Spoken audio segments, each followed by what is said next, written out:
Hi everybody and welcome. Today I have Klipsch T5 2 headphones and I'm going to show you how can I easily fix Bluetooth pairing issues.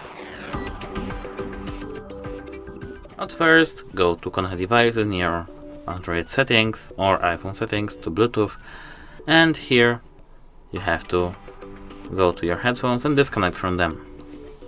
Now you have to open the case lid, insert your both headphones into the case into your case, and do a hard reset of them meantime. Here you have to go back, scroll down to connect preferences, go to Bluetooth and disable Bluetooth for a moment. Now you have to enable Bluetooth back again and check if you can connect.